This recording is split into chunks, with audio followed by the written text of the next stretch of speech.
Hello అండి. Welcome back to my channel. ఈరోజు నేను ఈ వీడియోలో మెహందీ వీడియోస్ గురించి అయితే డీటెయిల్స్ షేర్ చేస్తున్నాను. మెహందీ రిలేటెడ్ వీడియోస్ అసలు పోస్ట్ చేయొచ్చా? ఎలా పోస్ట్ చేయాలి? మ్యూజిక్ వాడొచ్చా? ఇవన్నీ కూడా క్లియర్‌గా చెప్తాను. ఫస్ట్ థింగ్ ఏంటి అంటే ఏ టైప్ ఆఫ్ కంటెంట్ అయినా ఒకటే కంటెంట్, అది ఎప్పుడు నేను చెప్పేదే కదా! ఒకటే కంటెంట్ ఉండాలి. మొత్తం మెహందీ డిజైన్సే ఉండాలి. అండ్ ఆ మెహందీ రిలేటెడ్‌గానే మీరు ఇంక వేరే ఏదన్నా కూడా పోస్ట్ చేయొచ్చు. అయితే ఇక్కడ మ్యూజిక్ విషయానికొస్తే మ్యూజిక్ వాడొచ్చు. మీరు మెహందీ వేస్తూ మ్యూజిక్ యూజ్ చేయొచ్చు. ఎలాంటి ఇష్యూ లేదు. ఆల్రెడీ వేసేసారు. ఇప్పుడు చేతులకి మెహందీ వేసేసారు. ఊరికే జస్ట్ వాటిలిని వీడియో తీసి మ్యూజిక్ ఇవ్వకూడదు. అది ఇనాథెంటిక్, అది రీయూజ్డ్ అవుతుందనమాట. సో, మనం దేనికి మ్యూజిక్ ఇస్తున్నాము అనేది మ్యాటర్ అవుతుందిక్కడ. అలాగే వాయిస్ కంపల్సరీనా అంటే వాయిస్ కంపల్సరీ ఏం కాదు. ఒకవేళ మీరేమన్నా చెప్పాలి, టిప్స్ చెప్పాలి అనుకుంటే వాయిస్ ఓవర్ ఇచ్చుకోవచ్చు. వాయిస్ కంపల్సరీ అయితే కాదు. అది వేస్తూ మ్యూజిక్ అనేది హ్యాపీగా యూజ్ చేయొచ్చు. ఎలాంటి ఇష్యూ లేదు. అండ్ ఒక డిజైన్ వేశారు మీరు ఒక హ్యాండ్ పైన.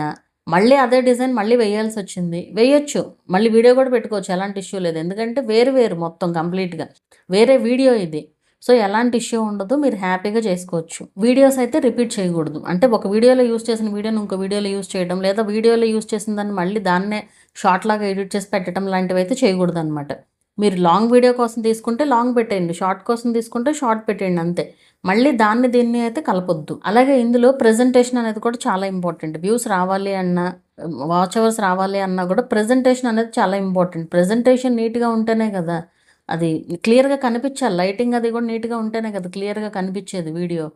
సో, అదొకటి కేర్‌ఫుల్‌గా చూసుకోండి. అలాగే ఇప్పుడు మీరు ఏ మెహందీ వాడుతున్నారు, సమ్ బ్రాండ్స్ ఉంటాయి కదా! ఏది యూజ్ చేస్తున్నారు దాని రిలేటెడ్ చెప్పొచ్చు.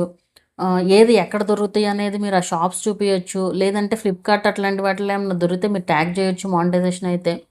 ఇలా మన ఓన్ కంటెంట్ అంటూ పెడితే మనకే బోలెడన్ని ఐడియాస్ వస్తాయి. అండ్ ఎలా పెట్టుకోవచ్చు, అసలు మనకి డబ్బులు ఎర్న్ చెయ్యాలి కరెక్ట్ వేలో అన్న ఆలోచన ఉంటే చాలు. అంత కరెక్ట్‌గానే వెళ్తాము. చక్కగా రెవెన్యూ కూడా ఎర్న్ చేసుకోవచ్చనమాట. అండ్ నాట్ ఓన్లీ యూట్యూబ్ నుంచే కాదు. మీకు ఒకవేళ బాగా వచ్చు మెహందీ పెట్టడము అంటే మీరు ఆన్‌లైన్ క్లాసెస్ కూడా తీసుకోవచ్చు. ఆన్‌లైన్ క్లాసెస్ తీసుకొని ఇంత అమౌంట్ అన్నట్లు చెప్పి మీ వాట్సాప్ నంబరో లేదంటే ఇన్‌స్టాగ్రామ్ ఆర్ ఫేస్‌బుక్ ఏదో ఒకటి ఇచ్చి దాని ద్వారా వాళ్ళు కాంటాక్ట్ అవుతారు కదా! అప్పుడు మీరు క్లాసెస్ తీసుకొని కూడా చెప్పొచ్చు. సో, 2 విధాలుగా కూడా ఎర్నింగ్ అనమాట ఇది. అలా అని మీరు ఏదో ఒకటి నెగ్లెక్ట్ చేసి ఒకటి ఇది చేయకూడదు. 2 బ్యాలెన్స్ చేయగలగాలనమాట. అది. సో, మీకు అర్థమైందనే అనుకుంటున్నాను. ఇంకా ఇందులో ఏమన్నా డౌట్స్ ఉంటే గనక అడగండి